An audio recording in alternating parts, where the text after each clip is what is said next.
Et bonsoir à toutes et à tous les amis, j'espère que vous allez bien. On se retrouve pour le débrief hebdo de la semaine et pour préparer la semaine qui arrive qui s'annonce particulièrement intéressante. Juste avant de commencer, comme d'habitude, je vous invite à vous abonner si ce n'est pas encore déjà fait et surtout, très important, à nous rejoindre dans le serveur Discord. Vous avez tous les liens en bio et en description. Allez, c'est parti, on va commencer comme d'habitude avec un petit point sur les actualités de ce week-end. Alors, il n'y en a pas eu énormément, mais une assez intéressante puisqu'on a Michael Saylor, donc vous savez que c'est le PDG de l'entreprise MicroStrategy, qui est d'ailleurs aujourd'hui l'entreprise qui détient le plus de Bitcoin au monde, et bien qui a partagé ses prédictions concernant Bitcoin. Alors on a eu aussi Van Eck cette semaine qui a fait ses prédictions, je vous en ai parlé, et là c'est Michael Saylor qui l'a fait, et lui il considère bien que Bitcoin pourrait atteindre une market cap de 280 000 milliards de dollars d'ici 2045. En gros, c'est 280 fois la market cap actuelle, ok? Donc c'est pas un fois 280 sur le prix, c'est un fois 280 sur la market cap. Mais du coup, une market cap qui ferait 2 fois 280, bah ça nous amènerait un Bitcoin à 49 millions de dollars d'ici 2045. C'est d'ailleurs un scénario qui ressemble un petit peu justement aux prévisions qu'ont fait Van Eck cette semaine. Alors dites-moi dans les commentaires ce que vous en pensez. Est-ce que pour vous c'est des targets qui sont envisageables, réalisables, ou est-ce que pour vous c'est totalement délirant d'envisager le Bitcoin à ces prix-là? Et puis comme je vous l'ai expliqué, le truc aussi c'est que vaudra le dollar à cette période-là? Parce qu'un Bitcoin qui vaudrait autant, ça peut aussi ça peut aussi s'expliquer par le fait qu'on aurait un dollar qui se dévaluerait totalement. Donc ça, c'est quand même important de l'avoir à l'esprit. Évidemment, l'actualité principale dont on va parler aujourd'hui, c'est le discours de Donald Trump à la conférence Bitcoin à Nashville qui a eu lieu ces derniers jours. Et donc Donald Trump qui s'exprimait hier soir. Alors, on le sait, Donald Trump, il est pro-crypto, d'accord? Ça fait longtemps, ça fait plusieurs mois qu'il le dit, qu'il le répète. Il a d'ailleurs déjà lancé certaines collections NFT, etc., etc. Mais là, hier, il s'exprimait au sein d'une conférence vraiment crypto. On n'était pas dans un meeting politique ou je ne sais où, on était dans une conférence Bitcoin. Alors qu'est-ce qu'il a dit Donald Trump? Déjà, la première chose, c'est qu'il veut créer, si évidemment il est réélu, une réserve stratégique de Bitcoin par le gouvernement américain, d'accord, qui commencera par 200 000 BTC. Donc déjà un investissement de base qui va être assez conséquent. Et il a aussi prévu de constituer un stock national stratégique de Bitcoin si il est élu. D'ailleurs, on a la sénatrice Cynthia Lummis qui, elle, veut vraiment et directement intégrer Bitcoin dans les réserves de monnaie stratégiques de l'État américain. Ensuite, il s'est engagé à ne jamais vendre les bitcoins qui sont détenus par le gouvernement américain et vraiment de le conserver comme, là encore, un actif de réserve stratégique. Vous vous rendez compte, le peut-être futur président des États-Unis explique qu'il ne vendra jamais de bitcoin. C'est assez boule, très clairement. Il a affirmé aussi que ceux qui voient le bitcoin comme une menace se trompent. Selon lui, en effet, c'est plutôt quelque chose de positif et c'est plutôt le comportement du gouvernement et des institutions monétaires qui menacent le dollar. Et ça, il l'a très compris, très bien compris. Les gens qui ne connaissent rien en économie vont dire ouais, le bitcoin c'est de la merde, ça pollue, c'est pour les terroristes, ça va faire plonger l'économie américaine. Mais l'économie américaine, elle n'a pas eu besoin de bitcoin pour être en difficulté. La crise des subprimes, c'est pas à cause de bitcoin. C'est parce que on fait tourner la planche à billets n'importe comment et que l'économie se dégrade à une vitesse grand V. Donc le bitcoin peut justement être un atout pour l'économie américaine d'une certaine manière. Alors il a aussi parlé un petit peu de la géopolitique mondiale actuelle en déclarant que le monde était selon lui assez proche d'une troisième guerre mondiale, mais que s'il fait son retour à la Maison Blanche, eh bien qu'il annulera toutes ces menaces. On sait que c'est vrai que dans son premier mandat, Donald Trump, il avait été assez peu interventionniste à l'échelle internationale, contrairement à Joe Biden ou encore Obama, qui a d'ailleurs été le président qui a, je crois, lâché le plus de bombes dans le monde. Donc on sait que Donald Trump, voilà, il avait été moins interventionniste. Est-ce qu'il fera la même chose? On verra. En tout cas, s'il fait la même chose, ça sera plutôt pas mal puisque ça permettra peut-être d'atténuer certaines tensions. Alors pour revenir sur les cryptos, il a aussi prédit que le Bitcoin et les cryptos vont monter en flèche. Alors il a utilisé le terme to the moon. Ça, j'ai un peu moins apprécié parce que voilà, ça fait un peu dégène, ça fait un peu putaclic, on pourrait dire. Mais bon, on sait comment il est, le petit Donald Trump. Il aime bien aussi un petit peu faire le show, c'est un Américain. Donc voilà. Donc il veut, et ça c'est vraiment là le point intéressant pour moi de son discours, c'est vraiment de faire des États-Unis le point central à l'échelle mondiale des cryptos. Vraiment un hub mondial crypto. Il veut que les États-Unis, ce soit le pays numéro un sur les cryptos. Et il a très très bien compris que si les États-Unis ne prennent pas ce virage-là, bah, il y a d'autres régions économiques très intéressantes, très fortes, comme la Chine, qui le feront. Ça d'ailleurs, il l'a très clairement dit, Donald Trump. Ok. Donc ça, c'est important. Il a évidemment dit que aussi Bitcoin, au-delà de l'aspect spéculatif, était une merveille technologique.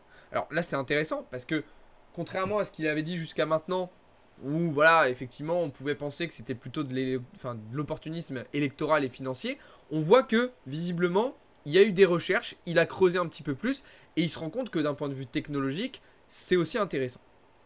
Et enfin, on va terminer avec pour moi les 3 points vraiment positifs de son discours. 1, ça il l'avait déjà dit, il veut interdire à la Fed de créer une monnaie numérique de banque centrale. Ça pour moi, c'est le boss.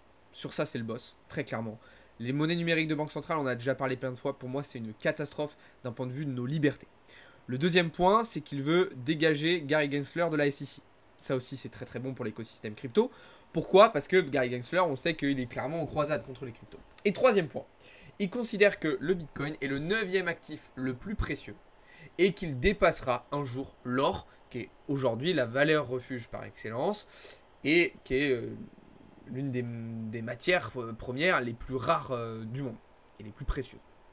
Donc, globalement, un discours particulièrement intéressant, particulièrement encourageant, qui donne de l'espoir pour la suite.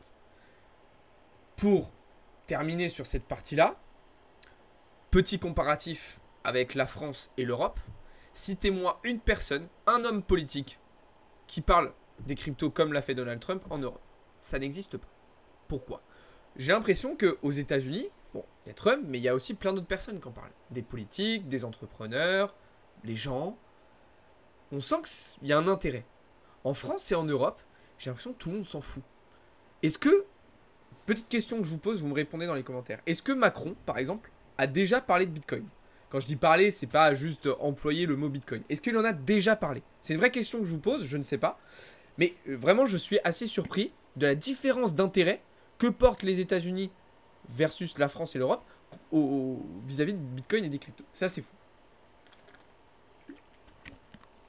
Bref, on va refermer cette partie-là de la vidéo et on va passer un petit peu sur la partie macroéconomique. Cette semaine, vous savez, on avait une semaine assez intéressante d'un point de vue macro avec notamment la publication des résultats de la croissance aux États-Unis qui a été plus élevée que prévu, mais aussi l'inflation qui a moins ralenti que prévu, et aussi des données microéconomiques dont on a parlé, avec notamment les publications de Google et de Tesla, qui ont entraîné une chute des indices américains, notamment parce que le secteur de la tech est un petit peu fragilisé ces derniers temps. Et vu qu'on le sait, on a une hyper concentration des marchés autour des valeurs de la tech, bah dès lors que celles-ci sont en difficulté, ça met en difficulté le reste du marché. Donc voilà, on avait une semaine intéressante où il y a eu un petit peu de volatilité. On a vu donc les indices, comme je vous le disais, bouger un petit peu, les cryptos aussi, les matières premières aussi. Pourtant, le dollar, lui, alors lui, il est endormi, il fait rien, il bouge pas. On est sur une phase de range. Depuis qu'on a réintégré cette polarité en 4 heures, ça bouge pas trop. C'est assez surprenant parce que on a quand même eu, je vous le disais à l'instant, des données macroéconomiques inattendues cette semaine, notamment avec la croissance. Donc, on va voir ce qui va se passer semaine prochaine, puisque cette semaine, semaine prochaine, on a aussi quelque chose d'assez costaud qui nous attend. Pourquoi? Parce que mardi, on aura les résultats en Europe de la croissance, d'accord, avec le PIB sur le deuxième trimestre qui est attendu en légère baisse. On aura l'inflation en Allemagne. On aura la confiance des consommateurs et le rapport Jolts sur les nouvelles offres d'emploi aux États-Unis. Mercredi, on aura les chiffres PMI en Chine, la décision de la Banque centrale japonaise sur ses taux durant la session asiatique. On aura les résultats de l'inflation sur l'ensemble de la zone euro. On aura les créations dans le secteur, les créations d'emplois non agricoles ADP aux États-Unis, ainsi que les stocks de pétrole brut et surtout, en fin de journée, le FOMC. FOMC, donc évidemment avec conférence de presse et discours de Powell qui suit. Alors justement, ce FOMC là, on le sait bien, il n'y aura pas de baisse de taux, voilà, les probabilités sont claires, il n'y aura pas de baisse de taux, la Fed ne va pas s'amuser à faire ça en plein été, non. Par contre, pour le FOMC de la rentrée, le 18 septembre, alors là, les probabilités d'une baisse de taux sont très élevées. Donc ça sera intéressant de voir si Jérôme Powell sera un petit peu plus précis sur la politique monétaire que va adopter la Fed dans les prochains mois. Donc vous voyez que mercredi, on a une belle journée. Jeudi, ça sera un petit peu plus calme. On aura des données intéressantes avec notamment les PMI en Europe, le taux de chômage. On aura aussi la décision de la Banque centrale anglaise sur ces taux qui devrait les abaisser. On reviendra sur la situation du FTSE tout à l'heure. Et du côté américain, ça va essentiellement s'articuler autour des inscriptions hebdo au chômage et aussi des PMI avec l'ISM. Mais la plus grosse journée de la semaine, pour moi, c'est vendredi, puisqu'on aura la publication du rapport NFP. Publication du rapport NFP, donc c'est en gros un rapport sur l'emploi. C'est l'un des rapports économiques les plus importants, qui a beaucoup de poids dans les décisions de la Fed et aussi dans les décisions des investisseurs sur le marché. Donc on a une belle semaine qui nous attend, d'un point de vue macro, mais aussi d'un point de vue microéconomique. Oui, la saison des résultats, elle est commencée. Je vous le disais, il y a eu Google et Tesla cette semaine qui vient de se dérouler. Semaine prochaine, on a du costaud. Demain, directement pour ouvrir la semaine, on aura McDonald's ou encore Philips. Mardi, on va avoir AMD, attention, Microsoft, attention, Pfizer, Starbucks, Pinterest, PayPal, Sophie, on a du costaud. Mercredi, Meta, Boeing, attention. Vous voyez, hein, on a des sets magnifiques. On a les grosses capitalisations de la tech cette semaine. Jeudi, on aura Amazon et Apple. On a du très costaud, les amis. Ça va bouger. Ça va bouger cette semaine, donc il va falloir être prudent. On sait qu'en termes de saisonnalité, on est à une période de l'année où la volatilité fait son retour. D'ailleurs, on l'a observé sur le cours du VIX cette semaine. Donc, il va y avoir des opportunités. Si vous voulez rien louper, vous savez ce qu'il vous reste à faire. Rejoignez-nous dans le serveur Discord. C'est gratuit, c'est public, c'est ouvert à tous. C'est là-bas que tout se passe. D'accord ? Donc ça, c'est ce qui nous attend pour cette semaine. Maintenant, d'un point de vue purement technique sur les marchés. Donc comme je vous le disais, le dollar pour le moment est toujours dans une phase de range. Voilà, il est relativement calme. Faut pas trop se prendre la tête. Soit on va avoir des données inflationnistes qui ne vont pas nous permettre d'envisager une baisse de taux à la rentrée de la Fed. Et dans ce cas-là, on verra probablement le dollar s'envoler vers le haut de son range, voire même le casser. Soit à l'inverse, on va avoir des données encourageantes, des données déflationnistes qui vont nous permettre d'envisager plusieurs baisses de taux d'ici la fin de l'année de la part de la Fed. Et alors là, on aura probablement le dollar qui se dirigera vers les 102 points. Ça, c'est pour la partie macro, pour lier à la macro. Et comme je vous le disais, on a aussi pas mal de publications de résultats d'un point de vue micro. Alors moi, j'ai profité de la correction qu'on a eue sur le Nasdaq pour repasser à l'achat en trading et aussi en investissement. Bah oui, baisse du Nasdaq d'environ 8-9% sur quelques semaines. Je considère que pour du long terme, c'est une opportunité d'investissement. Pour ma part, c'est ma stratégie, c'est mon plan, c'est ma façon de faire. Vous n'êtes pas obligé de faire de même. Mais d'un point de vue technique, on est revenu quand même sur un niveau très intéressant. Il y avait un support, une zone de polarité, qui se situait dans la zone d'OTE et sur un niveau de FVG important. On a eu une belle réaction. Je suis donc rentré en position.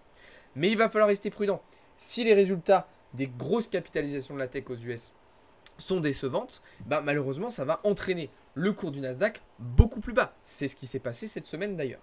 Évidemment, on va rester attentif aussi à ce que va faire le S&P 500, qui est sur un niveau pour moi décisif en 4 heures. Et on regardera aussi le Dow Jones, même si il va être impacté de manière un petit peu différente, comme d'habitude, par ces différentes données. Donc pour le moment, vous le voyez, sur les indices américains, je suis essentiellement en train de travailler sur le Nasdaq. Mais je n'exclus pas la possibilité, comme je vous le dis assez régulièrement, de prendre des positions à plus court terme sur certains indices, comme le Dow Jones, qu'en général, j'apprécie scalper lors des sessions américaines. Ok. Pour ce qui est des indices européens, donc le CAC a été fragilisé sur une première partie de la semaine, notamment avec les résultats des LVMH et de la Chine qui ont un petit peu entraîné de l'inquiétude, mais on a une tentative de réintégration de ce range, qui pourrait être un signal assez bullish pour la suite, puisque oui, range, déviation par le dessous, réintégration, ça pourrait nous permettre d'envisager une reprise haussière. Alors, ça c'est du technique, parce que d'un point de vue fondamental, ça me paraît un peu plus compliqué. On a toujours énormément d'incertitudes d'un point de vue politique en France. Il y a les JO qui sont en cours. Et puis, encore une fois, voilà, il y a quand même une économie chinoise qui est en difficulté. Ce qui va, pour moi, empêcher un petit peu cette reprise. Mais la situation est à surveiller. Du côté du DAX, pas de changement pour le moment. On est toujours dans une situation un petit peu plus calme là et dans une situation de latéralisation. Même si je garde quand même plutôt une réflexion baissière, vendeuse sur l'indice allemand en ce moment. Et puis le FTSE, donc je vous en parlais tout à l'heure, quand on a évoqué la question de la baisse de taux de la Banque centrale anglaise. D'ailleurs, en fait, le marché a déjà pricé un petit peu ça. C'est très intéressant. Ce qu'a fait le FTSE, c'est exactement le plan qu'on avait identifié. C'est-à-dire une petite déviation qui permettait de venir chercher la liquidité, réintégration et boum, on explose. Alors le problème, c'est que ça allait tellement vite que moi, j'ai pas eu le temps de me positionner. J'ai pas eu toutes les confirmations nécessaires en temps voulu. Du coup, je me suis fait front run. En gros, le cours est parti avant même que mon prix d'entrée ait été ouvert. Mon ordre a été ouvert. Là, très clairement, pour moi, l'économie anglaise se porte de mieux en mieux, d'un point de vue croissance, d'un point de vue inflation. Il y a des probabilités assez fortes pour qu'on soit capable de casser ce niveau de polarité et d'aller chercher de nouveaux ATH. Voilà pour les indices. Du côté du Forex, pour l'instant, toujours la même chose. Je travaille l'euro GBP à la vente. Je travaille l'USD CAD, enfin j'ai travaillé l'USD CAD à l'achat, mais là on a atteint tous nos TP. USD CHF qu'on a coupé très très rapidement. Et c'est tout. Pour l'instant, sur euro USD, je ne fais rien. Même si, d'un point de vue technique, on a eu quand même quelque chose d'assez intéressant avec le retest de ce niveau de polarité qui est assez important et qui, selon moi, si on le tient, devrait nous permettre d'aller plus haut. Mais encore une fois, ça va dépendre des données macroéconomiques et de ce que va faire le dollar. C'est toujours ça qui est très très important. Et on termine, avant de passer aux crypto, sur un petit point sur les matières premières, avec le gold, du coup, qui, comme prévu, nous fait un deuxième petit rebond, exactement comme on l'avait eu en début de semaine dernière, okay, pour ensuite probablement aller chercher de la continuation baissière pour venir chercher nos derniers objectifs, nos derniers TP. Pour ce qui est du pétrole, on avait eu une bonne réaction sur nos prix d'entrée dans un premier temps. Malheureusement, on repart vers le bas. Donc, on va surveiller la situation, d'accord? Même si, voilà, moi, je reste quand même relativement confiant sur cette prise de position.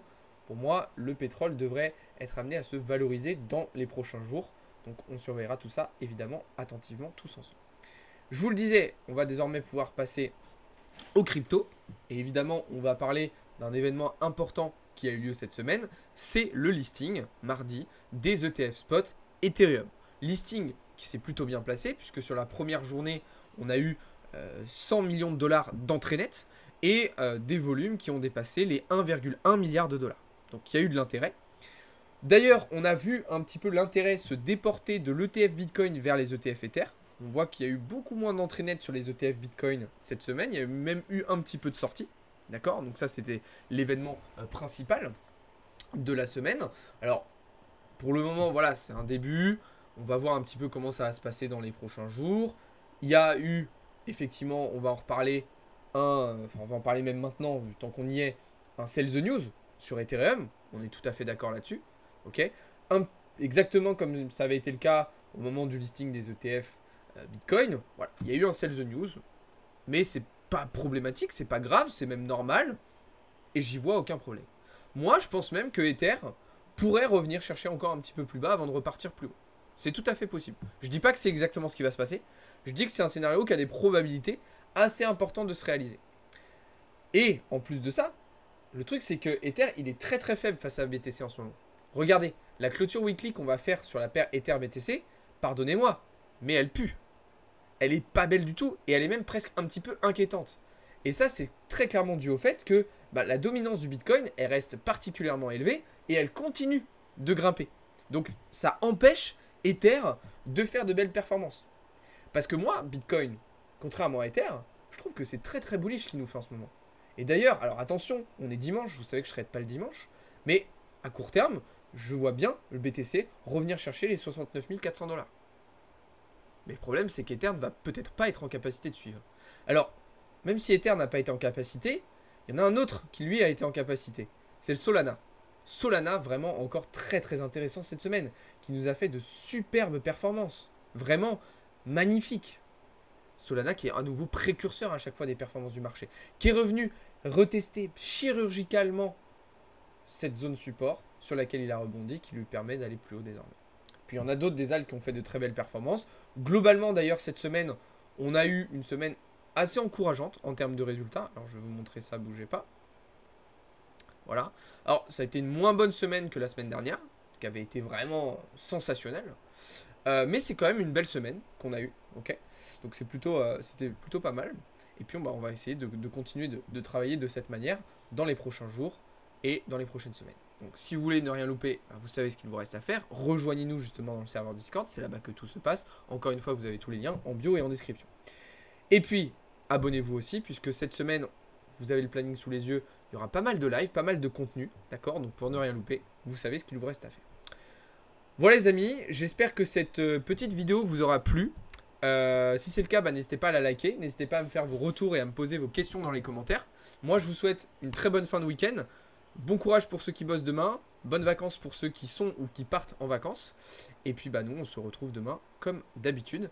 Passez une bonne soirée. Ciao les amis, c'était Alex pour Blockchain Capital.